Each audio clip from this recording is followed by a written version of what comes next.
Hello, I think we're live. Well, hello everybody, Sharon, Vanessa. Hello. I'm really excited to be speaking with you guys again today. And for everyone listening, thank you for tuning in. We'll leave some time at the end for questions. So if you see on the sidebar, there's a questions tab, so feel free to just write questions as the conversation continues.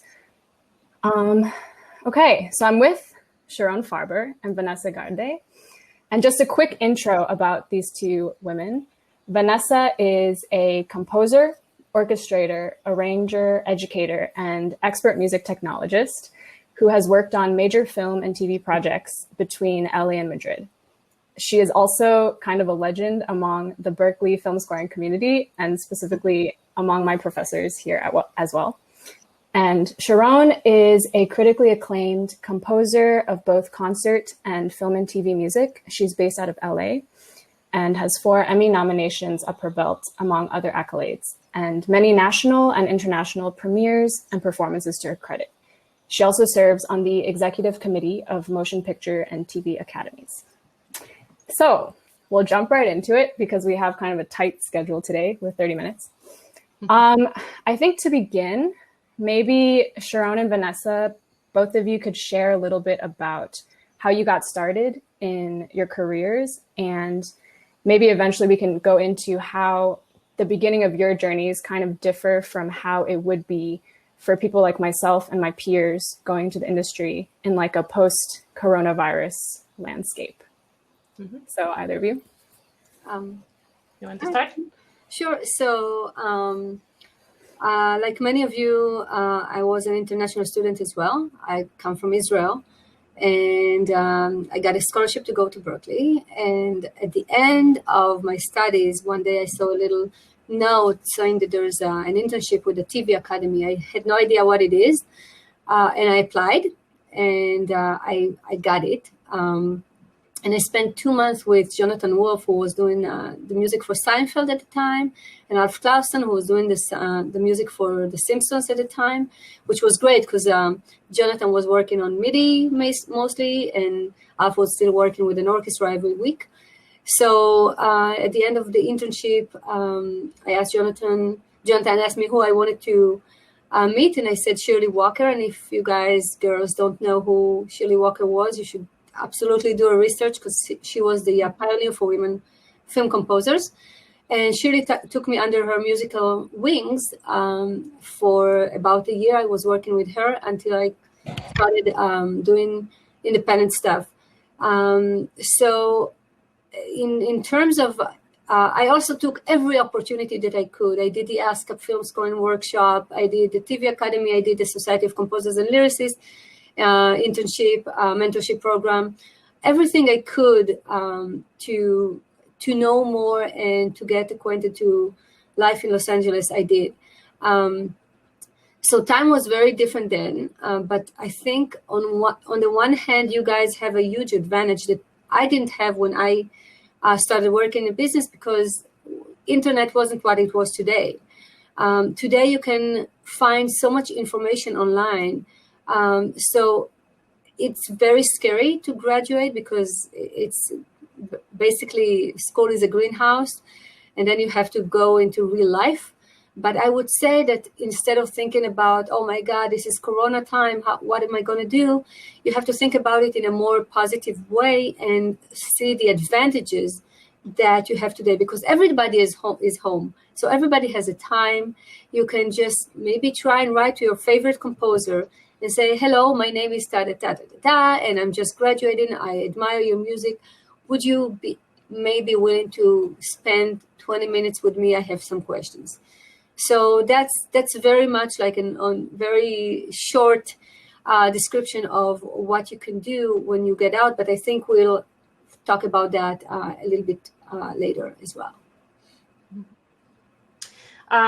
For me, it was my journey started as a classical pianist. So I studied classical music and then I studied also like education, pedagogy for piano and history and music sciences at the university. And at some point, SGAE, which is the PRO in Spain, organized some courses on film scoring. So I got started knowing more about it. I always was a little bit of a freak of technology. And my dad used to make me watch a lot of films as well. So suddenly all the combination of those elements kind of like opened my eyes and discovered that that was my path. So I went online, checked Berklee's website, so that they had a wonderful film scoring program. I applied to that, did an audition like 3 weeks later that they had one in Barcelona at the time, and got in. So my journey has been a little bit, so I moved out to LA after I graduated in Boston. I started working for a lot of people, mainly as a tech. So my path started more of getting involved on teams that required someone who was really techie. Why? Because usually composers don't have the time to go over all those sample libraries and all those maintenance of the computer stuff, you know? So for me, it was my feet to get into the ground with them, and then suddenly make them discover little pills of what other talents you may have. Mm-hmm. So for me, it was kind of the perfect combination because I love technology. I'm a freak of computers, you know. So it was that, you know, path that led into other opportunities while I was in LA. That also made me kind of like grow on my CV and all the films and productions that I was involved in. And then suddenly returned to Madrid, to Spain, and got reached by Berklee Valencia, actually. So I taught at Berklee for 5.5 years, which it was an amazing experience, I have to say, because also it helps organizing ideas and be really clear. And everything that I learned through own experience and watching others do it, it was the perfect way for me also, like kind of like to give also that to the students, you know? So I was also like doing both, maintaining my professional career as an orchestrator, programmer, and at the same time that I was teaching, so I was not sleeping much. And at some point I decided that it was the time to actually follow that path and start also like composing more and more and more. So that's mostly what I have done. Yeah. Also, I would say like in COVID, now I apply to COVID, really briefly, what can you offer? Like, how do you approach someone, a team? What can you provide that they are missing? So kind of like doing your research on what is needed on the team that you're trying to work with. When I say team, might be just one person, just a composer, mm-hmm. and starting as an assistant, right? Mm-hmm. Or it might be a full team of, let's say, 20 people on a big, you know, Hollywood movie where they need someone to go and tweak their MIDI on night shifts while they sleep and they have the station of the composer free. So you have to do your research before you approach someone on what are they experts on, what can you learn also from them, and then most importantly, what can you provide to them that makes you a valuable asset. Mm-hmm. And then nowadays, I think technology, as Sharon said, facilitates everything. And then also think something, let's say that you want to work with someone in LA and you're in Europe, that time zone difference might actually help. Yeah. So while they go to sleep, you get the files and then you work during the day and then you can deliver. So think on a strategy when you approach someone that, again, that makes themselves like wanting to have you on the team. Absolutely. Mm-hmm. Yes. Mm. I agree. Yeah, I think this reminds me of when we were talking the other day about how some of the team and collaborations between you and your collaborators, like the past 3 months when everyone's remote and working from home, has been quite unique. And then there's like unique challenges to it and also unique benefits, like the time differences. So maybe are you guys able to think back to maybe some projects when you first started working in film composing and how that collaboration, how the nature of the collaboration back then was versus now, and maybe the role that technology specifically plays in it, or even communication, like the way that we communicate with collaborators and directors. And so I think that in regards of being a composer, the most important communications is with the director. and you have to be extremely respectful of the director's work, even if you think it's the most horrible thing you've ever seen. If you said yes to a certain movie, I mean, I worked on a film that took 6 years to make. So it's like being pregnant for 6 years, and all of a sudden the baby is out, and now someone else has to feed it and dress it. I mean, it's really, really hard, and most directors don't really know much about music. So your job is to be as communicative as possible and be the problem solver, not the problem maker. So if they say, hey, you know, this doesn't work for me, you don't start arguing, oh, why not? This is the best thing I've ever done. It fits perfectly. You don't know what you're doing. You'll never work again. So the way to do it is to communicate in a language that both of you understand. So, okay, what isn't working here? Is it because it's too slow? Is it because it's too fast? Is it too sad? Is it too happy? Is there? I remember, for example, on one film, a Showtime film that I did, and the director loved everything. And then there was one scene, and he said, "What is this note? What is this note?" He didn't say note. He said, "What is this sound?" And I said, "What are you talking about?" And he just, "No, this sound, this sound." Eventually, I realized it was an oboe. I said, "This? The oboe?" Yes. I hate it. When I was 5 years old, my mom made me play the oboe. I can't stand it. So I switched it to a clarinet, and it was fine. I mean, it's like things like that. You never know where they're coming from. So you need to be, film composing is an egoless job.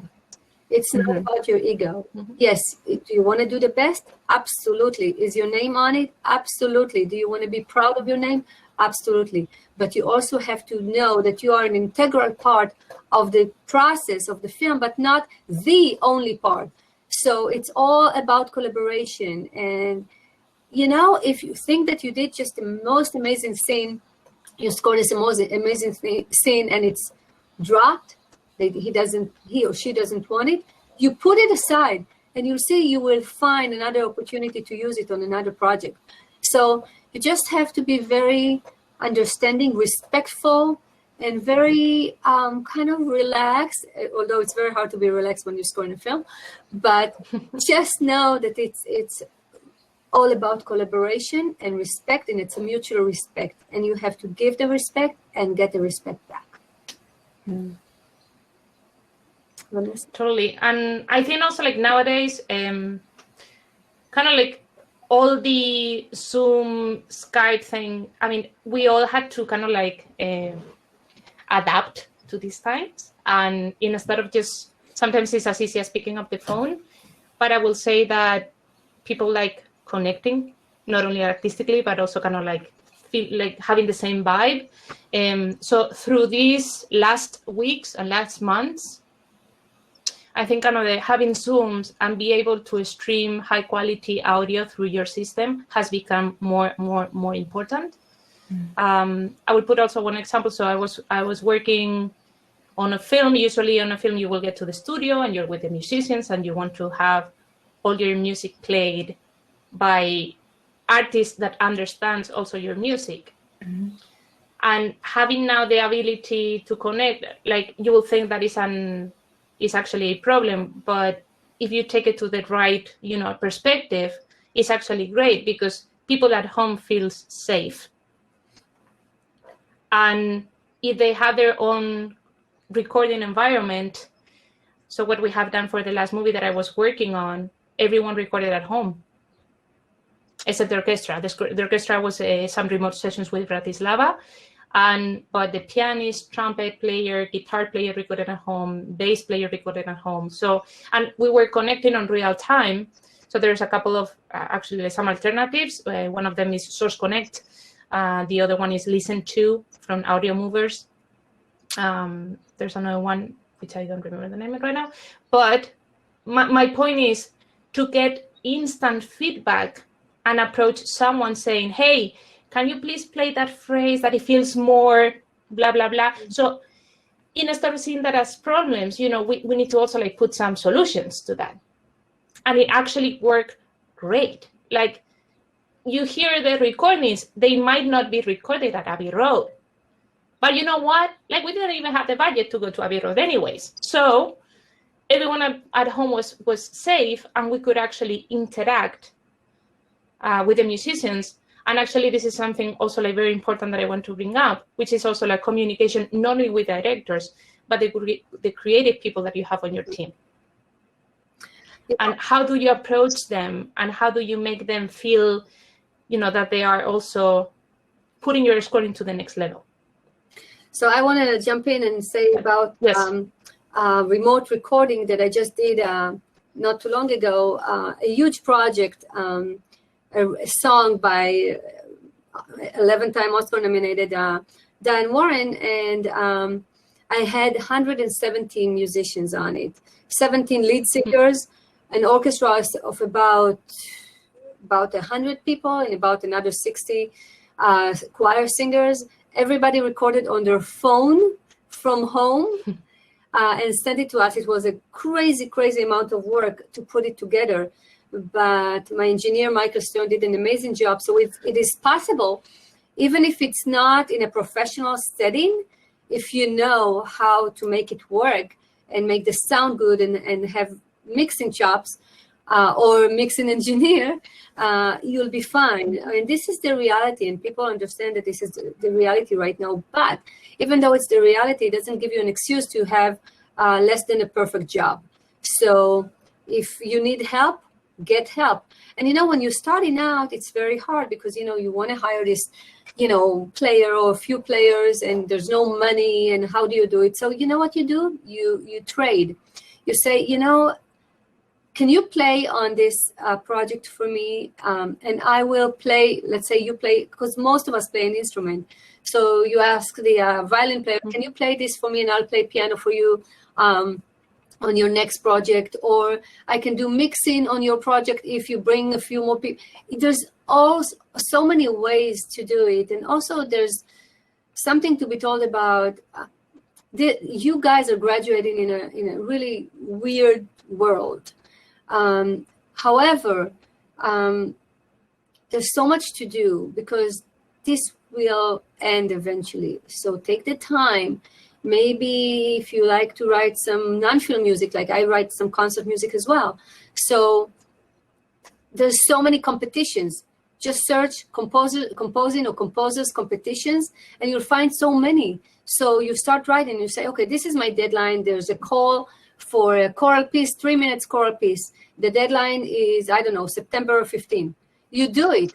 So even if you don't get it, because most of the time you won't get it, even if you don't get it, now you have a 3 minutes choral piece.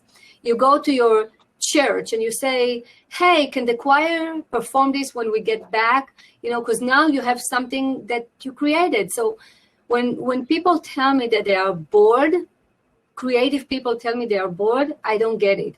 There's never an excuse to be bored as a creative person. You can write, you can play, you can make connections, you can find out what's going on in the world. You can go on IMDb and see if there's any, films or productions that might need you. I mean, there's so many things to do. You can connect with others and together create a new team. There's so many. So if someone says, I'm bored, that means that they're not thinking in a creative way. And as creative people, we need to think as a creative way and always, always move forward. Mm-hmm. So, okay, this actually pivots really well into my next question, which is, we talked a little bit about innovation last time. And obviously this is INOCON, Innovative Nomads Conference. And Sharon, you were saying boredom shouldn't be something that as musicians, as film composers, as creators, it's not an excuse for us to feel really, because we're constantly trying to find new sources of creativity. And so on the topic of creativity and innovation, what are your thoughts on it in terms of doing the job as film composers, but also continuing to grow our musicianship and maybe taking risks? What are some thoughts that you have on innovating as film composers on the job? Vanessa, Want to start? Sure. So I will say that feeling of having to explore and having to find a new path is always there. When you work usually on a studio film, like a big film, usually is, they use a lot of temp tracks and they ask you to copy a lot of that, which kind of like takes aside our creativity, you will think. But if you copy 100%, you are actually just copying, So having that extra credit of creativity over what they're also expecting is always not a risk, it's always a challenge, I would say. But you always want to put your signature on it. You don't want to sound like someone else and like that 10-track music that they put on, So it's hard to balance, I have to say, because most, a lot of the times they ask you to write like something that fits that style because they are trying you to copy that. But I think what, at least for me, has worked better is to have like an original voice that they can see or they can hear and they can recognize, and they will be like, oh, that cue that you did on this and this on film, that was actually really interesting. And that's probably what sticks the most about yourself as a composer. So always on a film, I will kind of like give myself a liberty of writing at least 2 cues that they are not what they expect. And those are usually the 2 cues that go to my demo reel. Yeah. Because you are kind of like giving, this is like a sandwich. You give what they expect, and then you give the creativity part, and then you give what they expect. And there's always something down the middle that is actually yourself. And this is what I personally use for the demo reel, and what I will prefer, people to listen to when they decide if I'm that composer that suits their needs for that specific project. So I think it is important kind of like to be able to innovate. I mean, of course, we learn from the best, and a lot of people say, wow, it's really hard to innovate because everything has been already done. I mean, yes and no, because if not, you get bored. I mean, if everyone that is watching this, if you're into film scoring and you want to always write the same, probably you're not on the right path or you're not on the right job. Because actually what drives us as creative people is like to wake up and be thinking about music and be thinking about new ideas and how you're going to apply them.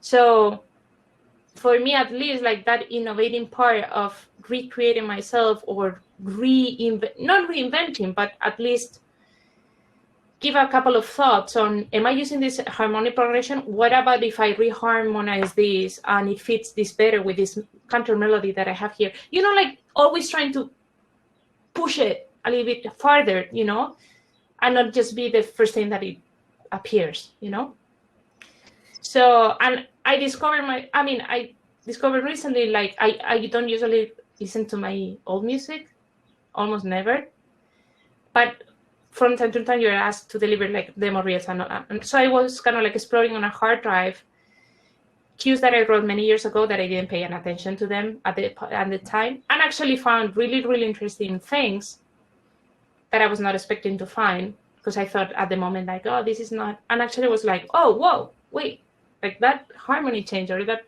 thing actually like speaks to me right now, So I would say like give yourself the liberty, because usually like people will get to know your music better with those peels of yourself instead of with the generic ones. I agree, but also it's everybody wants to sound like Zimmer, like okay, we've heard it so many times, and in fact I think that Hollywood is getting away from it right now because enough is enough. So here's the most important thing, I think, is that to realize that each and every one of us, of you, is unique. Your upbringing is unique. Everybody comes from another place. So Vanessa's upbringing and the music that she heard when she was younger is totally different from the music that I grew up on, because although I like Vanessa, I started as a classical pianist. I come from Israel, which is a blend of so many cultures. So I heard Bach and Mozart, but I also heard Arabic music and Middle Eastern music. So all these things, and Jewish music or whatever, and Israeli music, which is a combination of everything. And I think realizing that you have something unique that nobody else in the world has, even if they grew up in the same place, is the most important thing. So do you learn from others? Absolutely. Do you need some Zimmer's sounding cues? Maybe. But I think when you're starting out, I wouldn't be so afraid that oh my God, I don't have my own voice and things like that. This is something that comes with years of experience and writing and having so many projects that eventually, after everything, you start realizing that you write in a certain way. Do you want to innovate yourself sometimes and listen to others and get better and do something different? Yes. But also remember who you're from. For example, a few years ago, I scored a film that was taking place in Iraq. Now, I'm in Israel. I had never been to Iraq. But the music kind of supervisor, but not really, gave me a few directions, and he said, hey, listen to this instrument. And it's instrument that I didn't know. Now everybody's using it. It's called kamanche. Kamanche is an instrument that is like a Middle Eastern violin that it has like this nice round belly with like one string. So I found a kamanche player here in LA, and I brought in duduk, and I brought oud, and I brought, my husband plays Middle Eastern percussion, so I brought him, and I did this combination of Middle Eastern and kind of Hollywood thing, a little bit of Hollywood. But when I did it, it was so natural for me to do it because I grew up with these sounds, even though I didn't even realize that. But when I came to write this music, it was like, sure.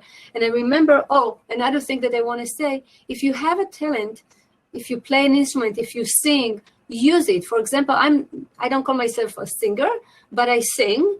And on this movie, I wanted to bring the voice of a woman, a Middle Eastern woman. So I remember I went to my engineer at the time, and I recorded there. And I recorded something like, and it's like, how do you do that? I said, what do you mean, how do I do that? This is like, it's so easy. I said, no, it's not. And I realized this is something that I can do easily because of my upbringing. And the director loved it so much that for the first 3 minutes, it's only my voice, which is, I was like, okay. And I remember the screening, I sat with my mom in Israel, and she said, who's singing? I said, me. She said, how do you know how to do it? And that's the thing. It's everything that we are that we are surrounded with that affect us even without us realizing it. So use all these wonderful things. If you're born in Mexico, you can go and work on cocoa in a minute, because it's natural for you. So learn the masters and absolutely have some stuff, but that is what expected. Because sometimes if you don't do the expected, you won't get the gig. But also don't be afraid of exploring a little bit who you are, where you come from, and what are the musical influences that you've had since you grew up and where you grew up at. For sharing. I love that, Vanessa, you described it as a sandwich of expect, something, take risks, expect, and then Sharon, your insights about how we're all different and we should utilize our backgrounds. Yeah. Mm-hmm. Also, I would say, may I also mention something else about the sandwich thing? Yes. So it's also the same approach when you work with musicians. So usually it's like, oh my God, that sounded beautiful, that's amazing. Then you give the comments. Oh, by the way, bar 5, la la la la, and then, oh great, let's do one more, and we already have it. So, like having that technique is like embracing also and respecting them as artists, but also kind of like trying to get the best out of them as well. So it's a combination. So sandwich technique works also for that. Yeah. Right. Absolutely. Okay, so we have one question about work-life balance. but I know we have also 1 minute left. So maybe if you can think of like maybe one piece of advice for balancing work life during maybe the past 3 months. Okay, we have only 1 minute, so I'll speak just a little bit so Vanessa can speak. Okay. If you don't have a balance, eventually you will not be able to do it. And I learned it in the hard way, but today I do have this balance and I try. So I would say, in order to have the balance, try to have someone with you that is really there for you. A girlfriend, boyfriend, family member that you can really share your emotions when something doesn't happen, because it won't. Just be, you can cry on the shoulder of someone, and when something really great happens to you, just enjoy it. But also, don't be jealous of others, because it's poison and it will poison you. Do not be jealous. Be happy for others so they can be happy for you when you are succeeding. And I'll give the last 30 seconds to... Okay. So I was also like be thankful as well. I mean, adding to what Sharon has said. And also find where that balance... I know that I made a big push on my professional path. I'm starting little by little to balance, not still there quite yet. But put yourself limits on when do you think that is going to be the point where you are turning your priorities, because if not, at the end, like you will, have something physically or something, So you need to put yourself some balances, some limits. Yes, absolutely. Some limits. And your health is the most important thing. Without it, you can do nothing. So keep healthy, eat right, exercise. Don't wear a mask. Wear a mask. Yes. And then the last 3 months, I would say also like having a portable setup or at home, something that at least you can be at home with your people, and then be able to work from time to time, and then take some, some rests, but at least be able to spend also like people with your time with your family or your I work at boyfriend. Home. I love working at home and enjoy. Same here. Yeah. Thank you so much, Vanessa, Sharon. Thank you so much for sharing your time. Thank you. Thank you so much, everyone. Bye. Thank you. Bye-bye.